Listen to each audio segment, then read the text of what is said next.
Beleza. Então, pessoal, sejam bem-vindos aí a mais uma aula de eficiência energética, né? Essa é a penúltima, né? É, fazendo alguns disclaimers aqui, deixa eu aproveitar já de cara, como a gente sempre faz, compartilhar aqui a tela.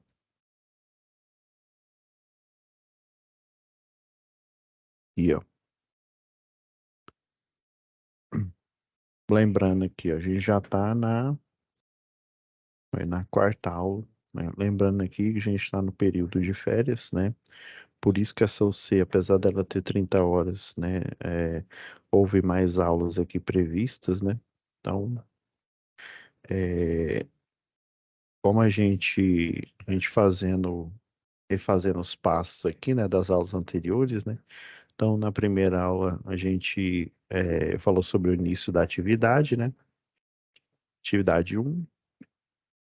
A segunda aula foi a finalização, né, das orientações atividade um e 2. Daí, a pedidos, como essas aulas foram muito rápidas aí, né, um colega de vocês pediu para eu fazer passo a passo aí, todas as três aí, analisando. Então, na aula do dia 19 foi feito isso.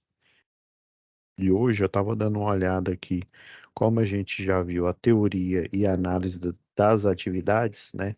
Nessa aula de hoje aqui, ó, a antepenúltima, e a do dia 2 de agosto vai ser a última, né? Então, eu deixei aqui para tirar dúvidas e aproveitar, né, que algumas perguntas aí de vocês, que vocês enviaram para mim via chat, eu vou respondê-las aqui, né, até por questões de aprofundamento, né, na matéria. Quando a gente fala de eficiência, a gente não fala só de cálculos, né, igual a gente viu. Lembrando aqui, né, atividade um,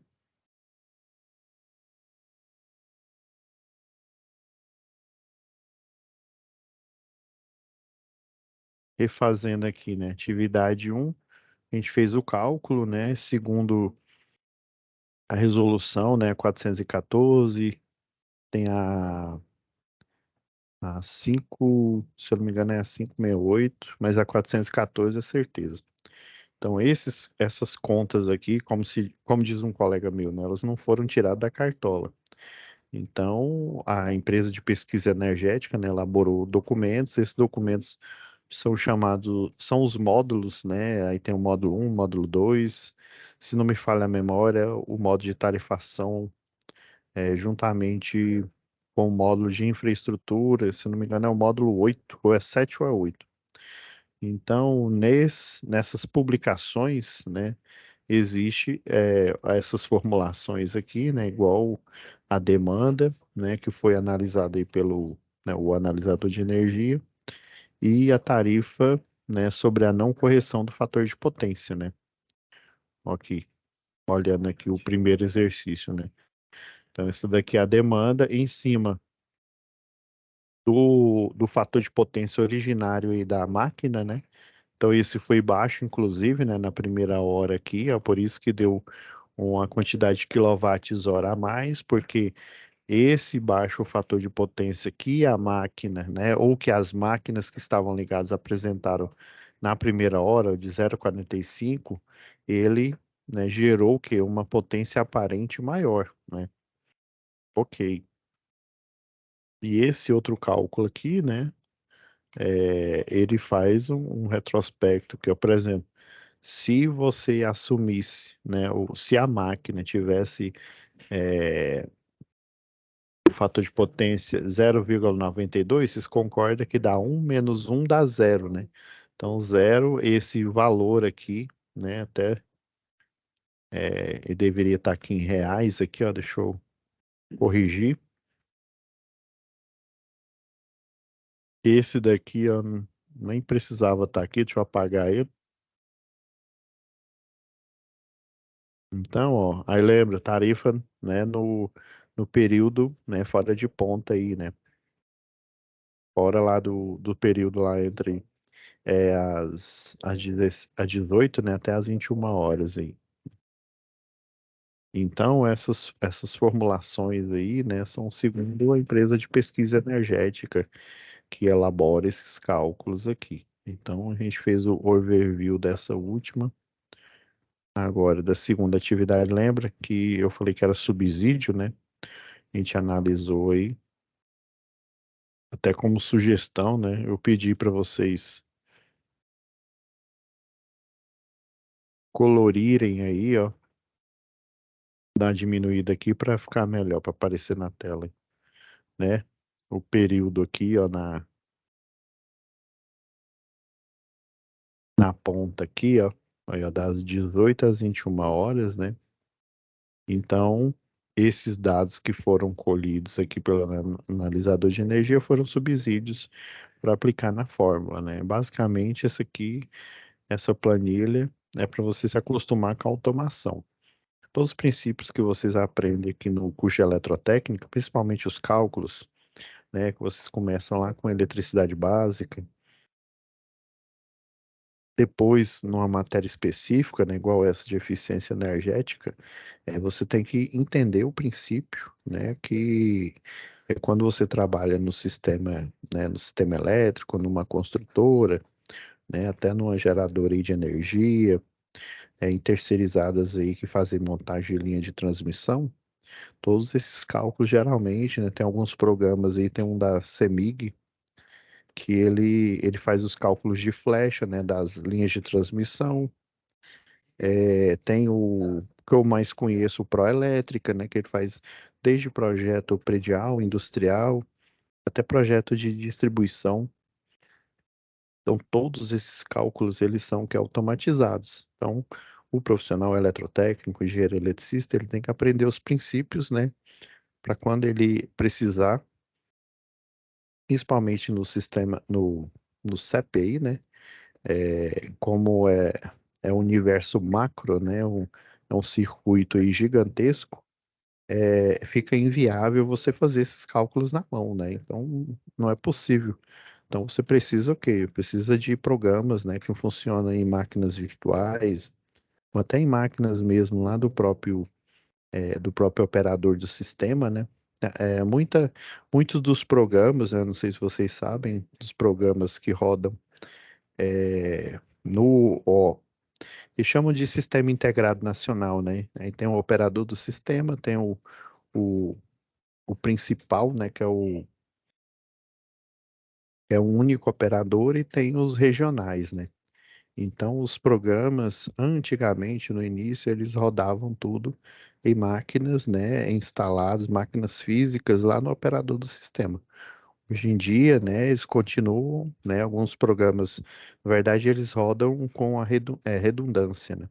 Rodam nas máquinas e rodam também em máquinas virtuais, em servidores aí que ficam na nuvem. E todos esses programas aí da empresa de pesquisa energética, eles são, né, eles são instalados nessas máquinas virtuais e fazem, né, o sensoriamento aí, remoto do sistema elétrico de potência, ajudando, né, na tomada de decisão. Então, o trabalho do eletrotécnico, o trabalho de engenheiro eletricista, né, é ter uma visão sistêmica, saber os princípios e quando houver a necessidade dele dar uma consultoria, até mesmo trabalhar no operacional, né, trabalhar lá na ANEEL, analisando propostas, né, nas licitações, ele poder, né, ter como se diz, a palavra aí para elaborar laudos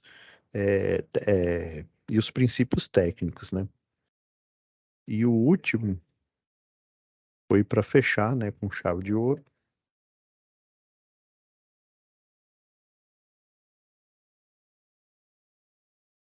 E literalmente foi o quê? Foi a correção do fator de potência, né? Fazendo novamente aqui, repetindo alguns cálculos aí que foram lá no início, lá em eletricidade básica, né? Vocês estudaram. Basicamente usando essa fórmula aqui, ó, clássica aqui, ó, a potência reativa, né, vai ser o quê? A potência ativa, ou seja, a que realiza trabalho, multiplicado pela tangente, né, dos ângulos que foram aferidos pelo cosseno de φ né, que é o fator de potência, né, é originário das máquinas. E cada máquina, pessoal, deixa eu abrir aqui já deixar as normas aqui na agulha. Cada máquina elétrica, essa tabela que eu vou mostrar aqui para vocês, pessoal,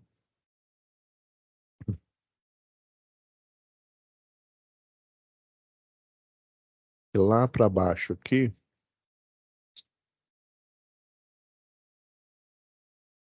tabela, deixa eu ver, motores monofásico, trifásico, isso. Essa tabela aqui, pessoal, por exemplo,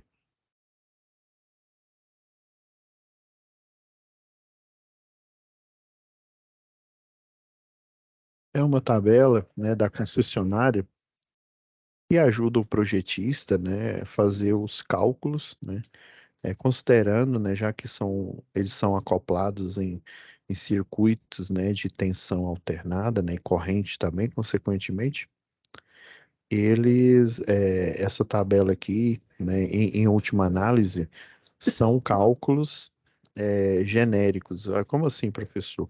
São cálculos, né, observando os princípios, né, de potência aparente, potência ativa, potência reativa, né, e na gênese desses cálculos aqui, né, segundo um professor meu que trabalhou nessa empresa aqui na Celg, né, aí depois ele foi para a Enel, salvo engano, ele já está aposentado agora, João de Oliveira. Então, ele trabalhou em todos os setores que vocês possam imaginar, né, na época, dentro lá da Celg.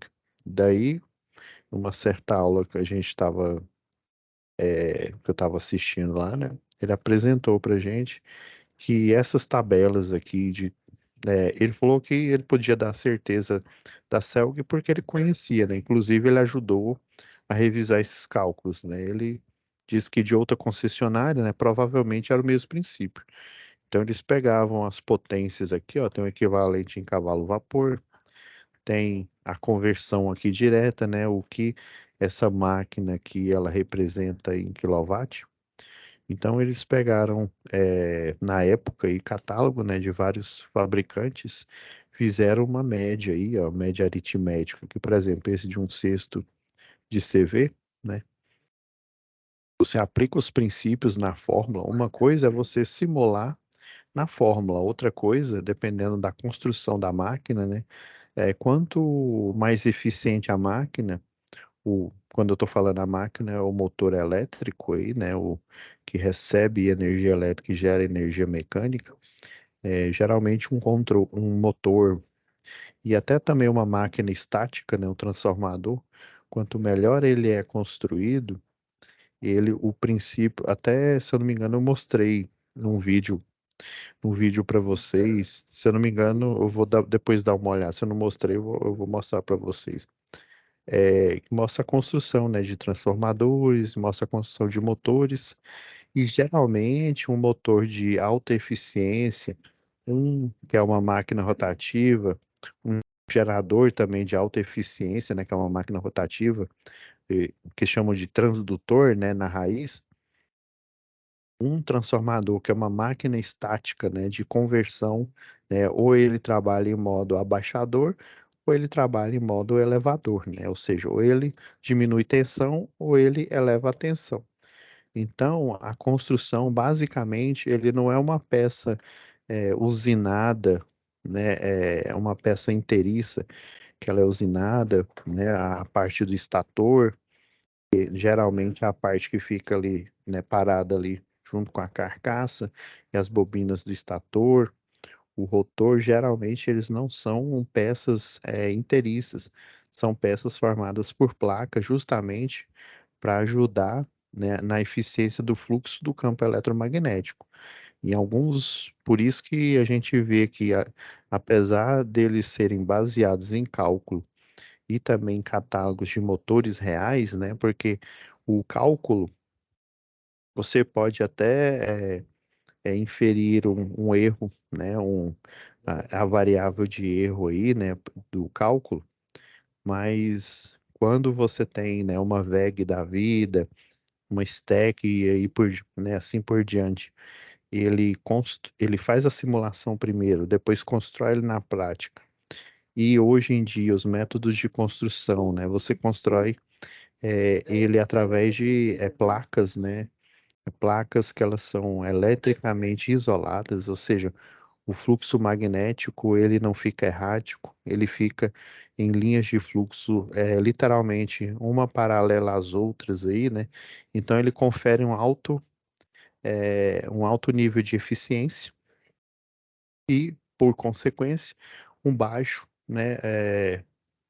Um, um fator de potência próximo a um, né? Que lembrando aí que a ANEL, né, de aulas anteriores, ela recomenda, né, o fator de potência de 0,92. Então, por exemplo, esse de um cesto de CV, ele é uma mescla do cálculo, né, o cálculo normal, esse, seguindo esses princípios aqui que a gente está vendo na direita, e também de médias de dados reais, né, de testes do fabricante, né, do catálogo do fabricante. Aí tem para um cesto de CV, um quarto e assim por diante. Foi assim que o João de Oliveira destacou lá. Eles pegam os cálculos matemáticos, né, matifísicos, né, e fazem, né, uma média com com os dados que tem na tabela. Aí vai fazendo isso para todos esses níveis de potência aqui, até o de 75 CV aqui, né? E com essa média aí vai sair, né? A média do fator de potência, a média do, da, do rendimento aqui, né? Que eu poderia dizer que também é um sinônimo aqui é a eficiência, né? Os níveis de tensão monofásico, níveis de tensão trifásico e assim por diante. Então, assim, o ideal é eu pegar, né, a máquina de um fabricante, que ela foi simulada primeiro e depois foi construída, e depois esses dados, toda a máquina, por exemplo, um transformador, depois que ele é construído, eles fazem testes, né? Fazem testes, eles colocam ele num tanque cheio d'água, né, para ver se não há vazamento do óleo mineral, por exemplo. Eles depois aplicam uma descarga atmosférica, lógico que eles fazem o aterramento, né, fazem todos os procedimentos de segurança para ver se esse transformador, também o motor, né, lógico que o motor eles não vão, um dos testes não é pôr dentro de um tanque de água, o que é dentro do tanque d'água é um transformador, né, já do motor eles fazem testes, eles aterram e aplicam, né, descargas atmosféricas para ver se essa descarga, né, em função, é lógico que lá no teste eles têm um sistema de aterramento de alta eficiência, né, a impedância, no caso lá vai ser próxima de zero, eles utilizam o mesmo, é um banco lá de resistências, né, chama resistências reostáticas, que aí você para fazer o teste, né, você pode variar essa resistência, né, que na verdade a- lá nesse banco ele está listado como impedância, né? Nem como resistência, né? Daí ele tem uma série de diais lá, né? Que aí eles fazem o teste antes, né? Antes de fazer o teste, eles fazem uma calibração, melhor dizendo. Daí eles verificam que o aterramento ele está ali próximo de zero. Daí eles acoplam o motor naquele aterramento e aplicam uma descarga atmosférica, simulada, vamos dizer assim, um surto de tensão. Se eu não me engano, é o mesmo nível do transformador, é cerca de 145 kV. E daí, se ele passar nesse teste, aí sim ele é liberado para o cliente, né? Eu sei que o do transformador aqui antigamente, quando era Celg distribuição, eles faziam, mas de motores não, né? Só de transformadores que eles eram aplicados tanto para o que tem um acrônimo lá, o GN, né? GN, relembrando, GN é a localidade, né? No caso aqui era Goiânia, e, e a E a matrícula, né, por exemplo, o 11 é um transformador, né, que ele está na malha de distribuição, ou seja, ele é de posse da concessionária local. Aí o 21, né, quando tem lá GN21, quer dizer que é de um cliente. Então, antigamente, né, tinha um laboratório, pelo que eu fiquei sabendo, depois que a Enel entrou, esse laboratório ele foi desativado. Então, todo o transformador que ia para a rede de distribuição, né, na malha, que recebia, né, o cadastro, né, de GN, Goiânia e 11 de posse da concessionária, né, eles não estavam fazendo mais o teste. Já pegavam simplesmente o transformador, aquele lote, né, iam fazendo a instalação com a equipe de eletricista de distribuição, né, do contrato, que estavam de plantão lá no local, né. E também o do cliente, simplesmente, né, já vamos supor, ia lá na Eletroenergia, na Transol, né, já, né, o cliente já comprava, né, o transformador, não era necessário mais levar na concessionária, então o único teste era o teste de fábrica, né, só que o teste de fábrica, ele é bem eficiente, né, então, assim, eu posso ter, né, inclusive máquinas que têm o o fator de potência que vem de fábrica, né? Eficiente, aí igual eu falei, né? Ele foi bem construído, né? Foi construído com placas, né? Alguns que de baixa qualidade aí, eu já vi até motor usinado, só que é, o, o fator de potência dele é muito baixo, é muito próximo de zero, daí eles têm que fazer a correção, literalmente. Outros, os mais bem construídos, né, eles chegam a próximo, igual tá mostrando aqui, ó, próximo do 0,92, né? Tem uns que às vezes até passa, né?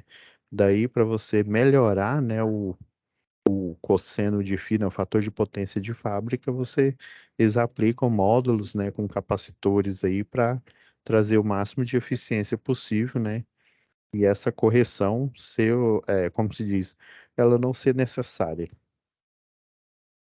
Ok, então a gente já fez esse overview aqui e eu vou discutir aqui com vocês um cálculo que foi até um aluno, ele teve uma dúvida, daí eu reservei para essa aula aqui.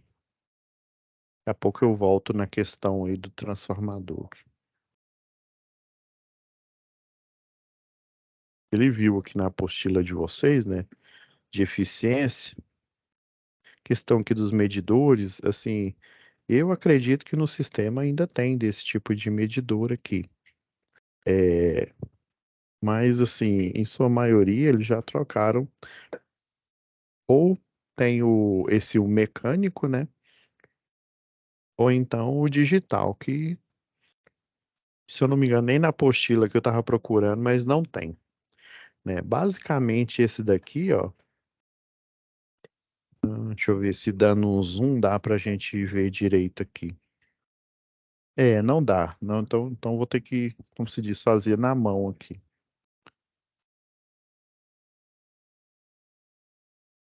Vou até dar uma olhada aqui na.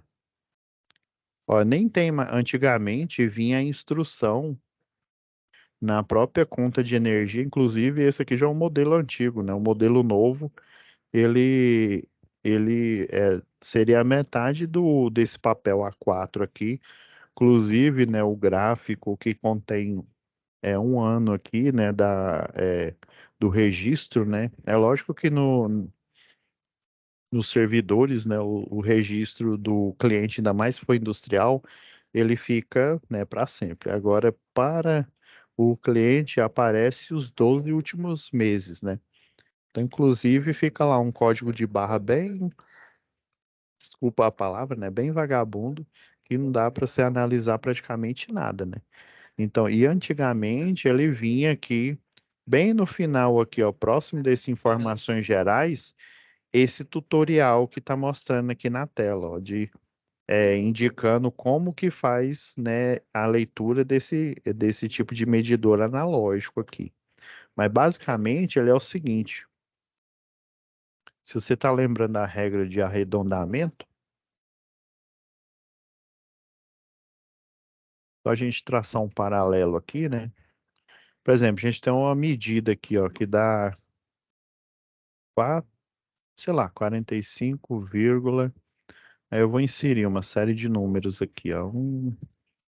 Sei lá, 9, 2, 5, 3, 8 e assim por diante.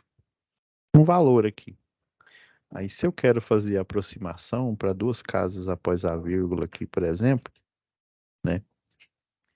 Não, deixa eu colocar 3 aqui. Não, tá bom, vamos fazer essa primeira aqui.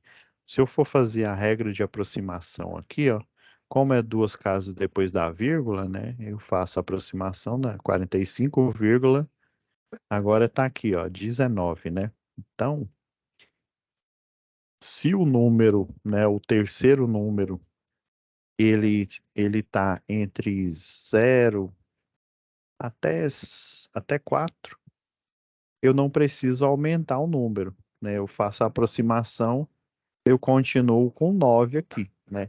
Agora, se tivesse o número 5 aqui, ou 6, ou 7, ou 8, até 9, eu faria o quê? Aumentaria o número aqui. Aumentar no número no 9 seria o que? O zero. Então, ele ficaria 45, né, vírgula 2 ou vírgula 20, né? Agora, se eu pegar esse mesmo exemplo aqui, agora vamos apagar aqui. Eu quero para três casas depois da vírgula aqui, né? Então, ó, como é 5, né? Ou seja, entre 0 e 4, eu mantenho o número, o próximo algarismo significativo. E de 5 até 9, daí eu aumento o número. Então, esse ficaria o quê? 45,19.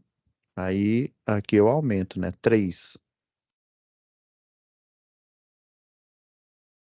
E daí, professor, e o Kiko? Deixa eu tentar diminuir a pena aqui para o mínimo possível. Colocar um número, uma cor aqui que se destaca. Então, a gente tem aqui, ó. Como na resolução não está muito boa aqui, ó. A gente tem a agulha aqui. Se não me falha a memória,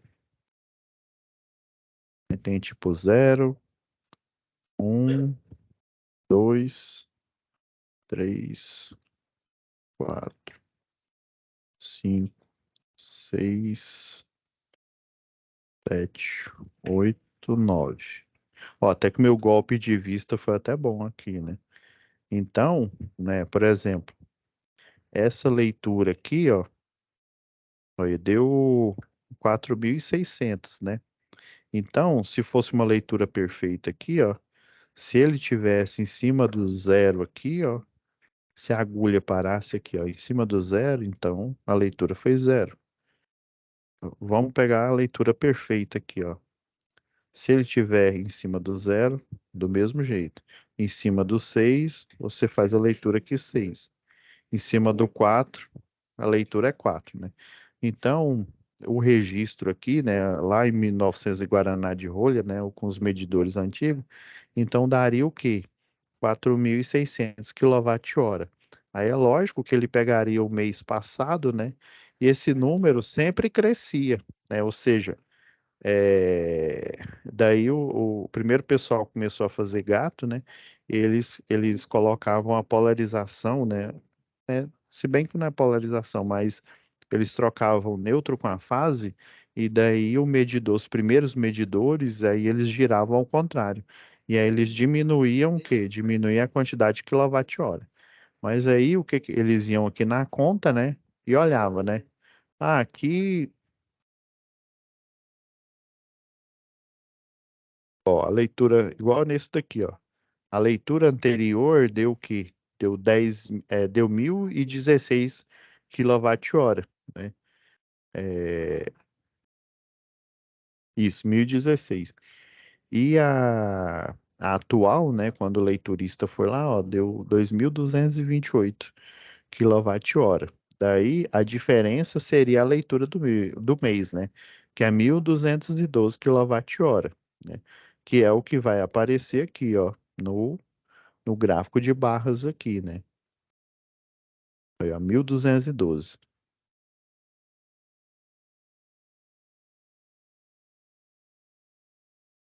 Então, aqui no cenário, né, no cenário perfeito aqui, um ponteiro em cima, você fazia a leitura perfeita, né? Agora, né, vocês estão vendo essas setinhas aqui, né? Então quer dizer, ó, esse ponteiro aqui,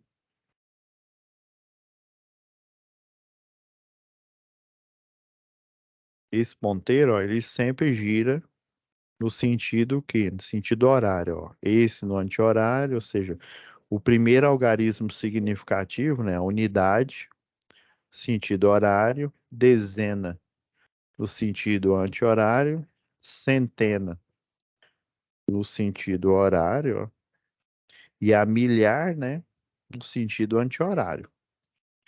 Então, por que que eu fiz nessa mini revisão aqui do sistema de aproximação, né? Então, cidadão, aí vamos supor que ele não deu zero. Ele deu aqui, ó, entre o 9 e o zero aqui, ó. Se deu entre o 9 e o zero, né? Aqui, ó, bem próximo aqui, ele coloca zero. Agora, se deu aqui, ó, entre o 8 e o 9, ó, aí sempre é no sentido aqui, ó. No sentido, aí tem que observar no sentido em que a agulha vai andando. Então, nesse caso, a agulha vai crescendo a 0, 1, 2, 3 no sentido horário. Esse daqui, por causa da resolução, né, não dá para a gente ver, né? Mas aqui o sentido, ó, aí seria 0, 1, 2, 3, 4, 5, nesse outro sentido aqui, ó. Então, era meio que um golpe de vista, ó. O leiturista vinha aqui, ó. Se tivesse aqui mais ou menos no meio, ó, vocês concordam que numa régua, se a gente pegar aqui, ó, vamos supor aqui, 0 e 1, né?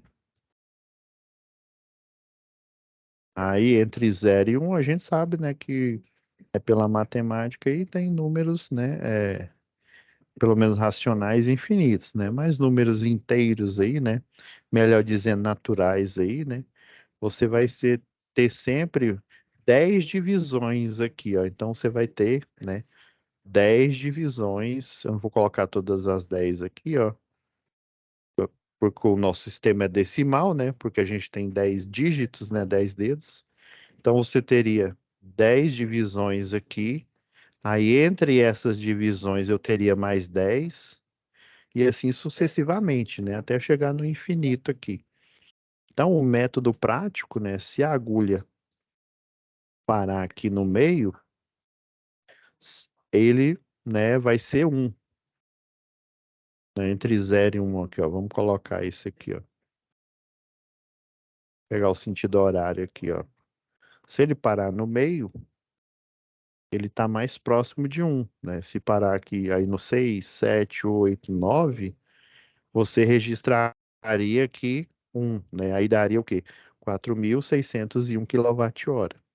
Agora, se o relógio, né, antes do meio aqui, inclusive tem as marcações aqui, né, tipo 0, 1, né? E aí tem uma mini marcação aqui, para ele saber, ó, se parou, o ponteiro parou nesse ponto aqui, aí o número mais significativo, aí apareceria um aqui. Agora, se ele parou aqui, antes do meio aqui, ó, do giro, o algarismo mais significativo é esse, o anterior aqui, aí coloca zero. Então, eles aplicavam, né, o leiturista aplicava esse princípio aqui, né?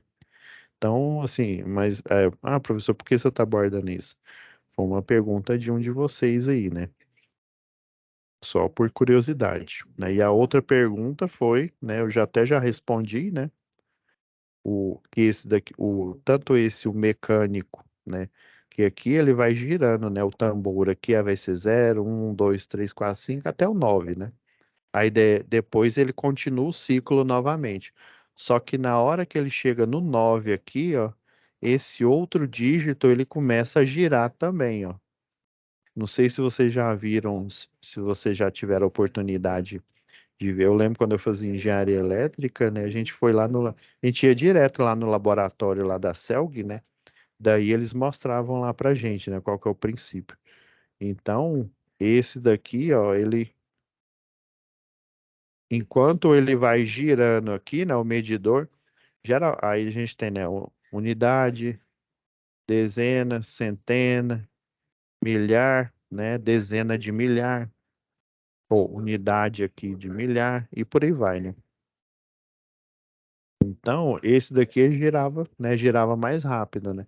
Aí ficaria zero, aí sempre ia para cima. Aí zero, aí depois um, aí depois você enxergava aqui o zero aqui mais ou menos no meio e o um aqui, né? Que é um tambor, aí ele fica girando. Daí, esse daqui ele girava mais devagar, né? Aí quando esse aqui chegava no 9, parava no 9 aqui no mostrador, aí aqui, por exemplo, ia para o 1. E aí, quanto mais eu aumentar aqui né, unidade, dezena, centena, a velocidade vai diminuindo mais e vai fazendo o cálculo. E a outra pergunta que um colega de vocês fez aí, né, aí, como a gente, né, tá tendo mais aulas aqui, né, em função aí das férias, né, aí eu resolvi, né, em live aqui e gravando, né, tirar essas dúvidas aí, né. E caso alguém tenha mais dúvidas, deixa eu ver se alguém entrou aqui. Ó, você tem alguma dúvida aí? Pode perguntar aí. Eu tenho a minha colinha aqui.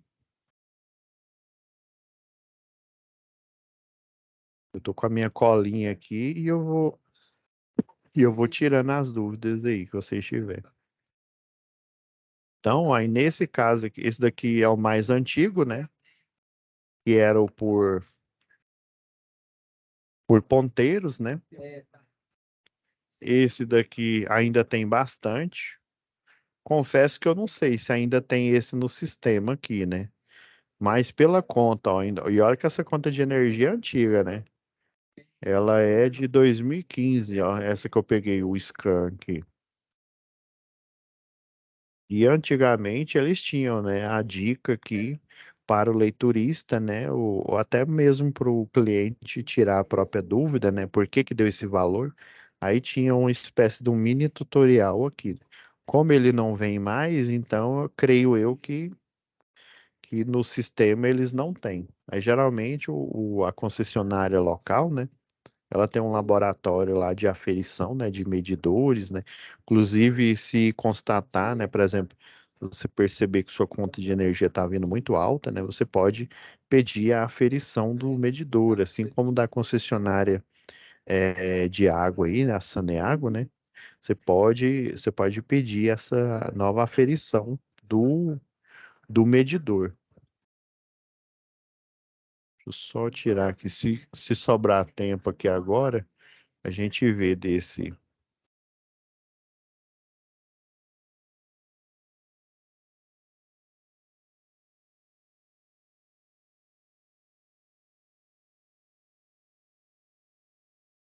Sobrar tempo aqui, a gente dá uma olhada aqui. Deixa eu só fazer o registro aqui, pessoal.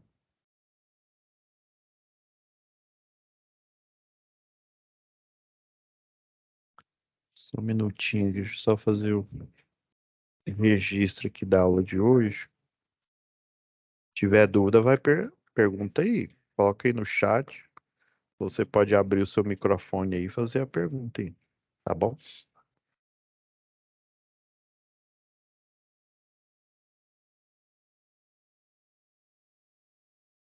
Só fazer o registro aqui, pessoal.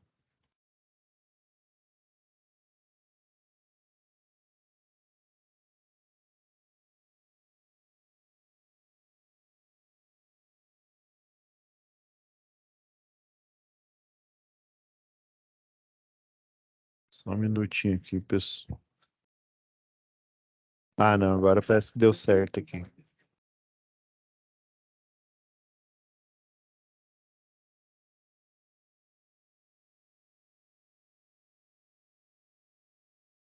Deixa eu ver, Rio Verde.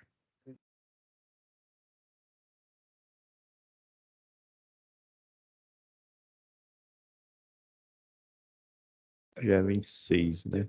Não, beleza. Fiz o registro aqui, pessoal, antes que eu esquecesse aqui. Então, essa foi uma das dúvidas aí que um colega de vocês fez aí, né? Já tá sendo gravado aí, né? Na hora que o colega acessar aí, ele vai sanar essa dúvida e eu aproveitei para gravar, né? Para mostrar também para quem estiver assistindo. Então, vamos voltar aqui na nossa análise aqui do transformador. Falar de eficiência, né? Igual eu falei no início da aula de hoje, a gente fala de eficiência em projeto.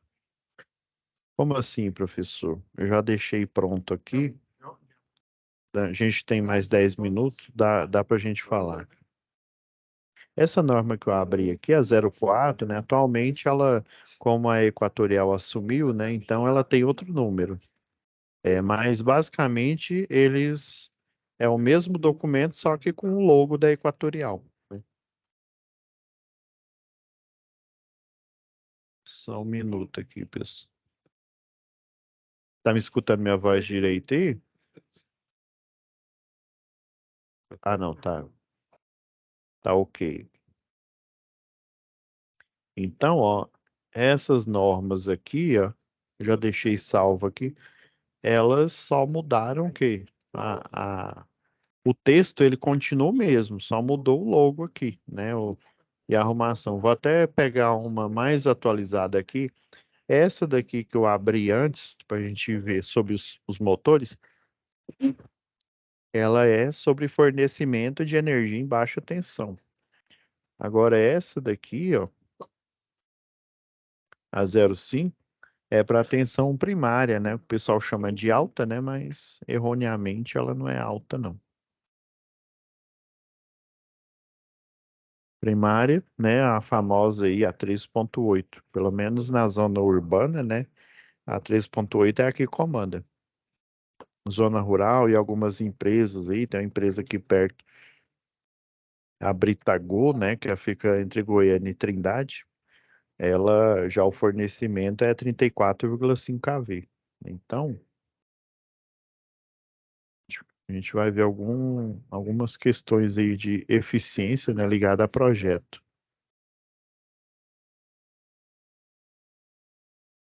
Aproveitar aqui, deixa eu colocar lá na.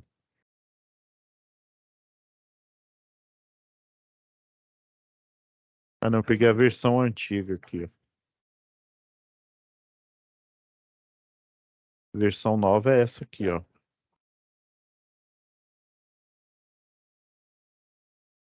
Ó. É basicamente o texto é o mesmo, pessoal.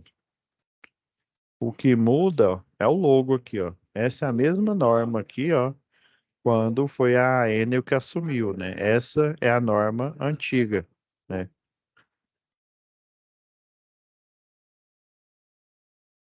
Então, aqui, ó,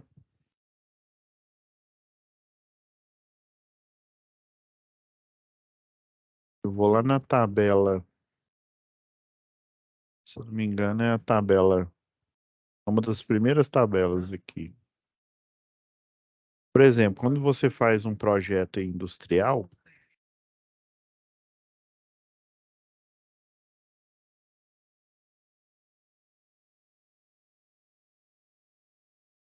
pegar esse daqui, ó, faz um projeto industrial, geralmente, né? Por que que eu falei de transformador aí no início da aula? Geralmente você tem aí, por exemplo, se for Goiânia, aí vai ter o acrônimo GN, e se for do cliente, né? Ou seja, se a carga dele é uma indústria, né? Ela é tão alta que ele precisa de um transformador próprio para suprir a demanda e ele tem um contrato de demanda, então ele vai requerer um transformador. Então, basicamente no sistema elétrico aí, todas sistema elétrico de potência, pessoal, só só mover ele aqui.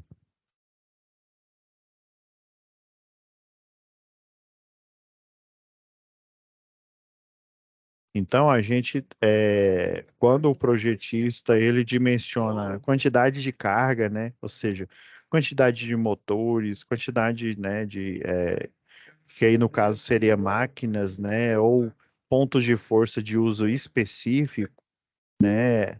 As tomadas de uso geral, né? Que ficaria na administração, por exemplo, né? E seriam alimentadas por uma tensão contínua, né? Ou uma tensão monofásica, né?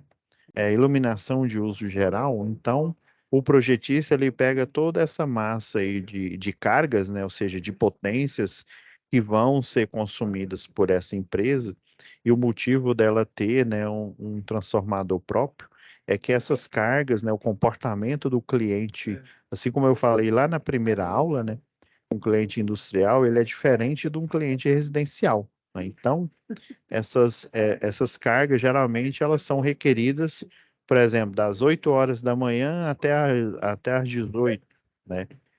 E tem outras empresas aí na indústria, como a Ambev, por exemplo, a JC Distribuição, que essas cargas são requeridas 24 horas por dia, ou seja, tem turno, né, de dia e tem turno de noite, de madrugada aí. Então, eles estão ou produzindo ou fazendo o processo que chamam de SIP, né, de lavagem, dependendo, mas principalmente empresas como a Ambev aí, né, que faz o invase, né, e também faz a mistura para refrigerantes, né, da marca e cervejas também da própria marca aí, né?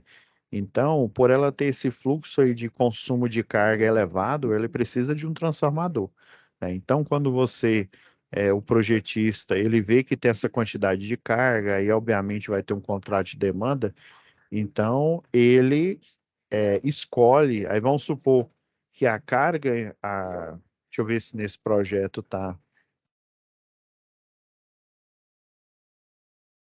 a carga instalada aqui, ó.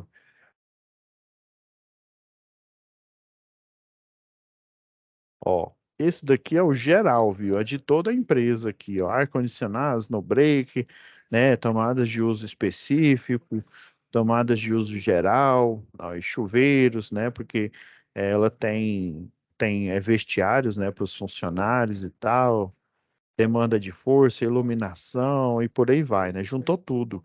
Chão de fábrica, né? A parte de produção, a parte de administrativo. Então ele fez o somatório das cargas aqui, ó, e deu uma potência aparente de 298, né? 298.000, né? 567,5. Ou seja, 298,6 kVA de demanda total, juntando todas as cargas desse cliente, e por esse cliente ter essa quantidade massiva de cargas e por ele utilizar essas cargas quase que praticamente 24 horas por dia, então eu tenho que ter um transformador próprio, né? Eu tenho que ter se for Goiânia, né, GN, e se for de uso próprio, né, é o 21, que é o transformador da empresa aqui, ó. Por isso que está lá aqui no projeto, ó. Você tem a chave fusível para o sistema aqui 13.8 aqui, né? Você tem o supressor de surto, né? O para-raio. Aí você tem o que, ó? O para-raio de rede, que fica lá no transformador, né? Esse daqui, por exemplo, ó. Deixa eu ver se nesse mostra. Esse, no caso, ele não está instalado no transformador. Ele está instalado aqui, ó. Essa daqui, só para vocês entenderem, é o ponto de entrada do cliente aqui, ó. A planta de situação, ó. Ó, e vem aqui pela rodovia, né? Esse daqui é um prelúdio de um projeto de distribuição aqui, né? Vocês vão ver lá em projetos de rede de distribuição, né? Então, basicamente, você tem um perfil, se ele é quadrado, é um poste duplo T, né? Então, você tem aqui os cabos de alumínio com alma de aço, né? Aqui, ó, 13.8 passando. Daí, ó, ele chega na entrada aqui no cliente. Geralmente, ele chega numa estrutura tipo 3, né? Que é uma estrutura de ancoragem. Vocês vão ver, né, mais para frente. Então, ó, tem um transformador No caso, ele é de, aqui tá falando 500, né? Mas é porque tá errado aqui, ele é de 300, né? Então tem um transformador de 300 volt-ampere, uma estrutura tipo N, né? Que é chamada de normal, né? 11 metros. Então, pessoal, esse para-raio de redes aqui, ó, ele pode ficar ou aqui no transformador aqui, mas geralmente vai ter um suporte aqui, e o para-raio fica bem aqui, né? Que na verdade ele é um DPS, ou ele fica aqui na própria estrutura, na N1 aqui, ó. Beleza? Só um minutinho aqui, pessoal.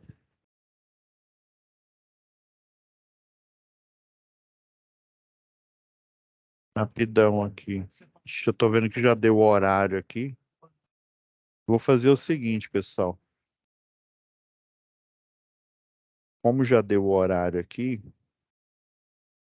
eu vou finalizar essa explicação na nossa próxima aula, que vai ser a última aqui, né?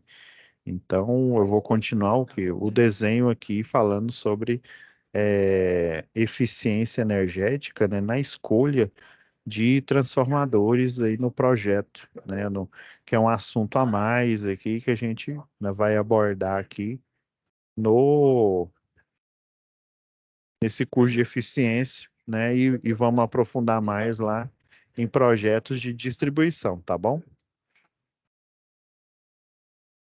Então, deixa eu parar aqui. Eu já fiz o marco aqui, né, a gente vai continuar exatamente da onde a gente parou aqui. Aí eu vou falar sobre questões de eficiência aqui na escolha, né, do transformador, tá bom? Então tá, pessoal. Eu vou já deixar renderizando aqui a aula, né, para a gravação. E a gente se vê, né, na próxima web aula.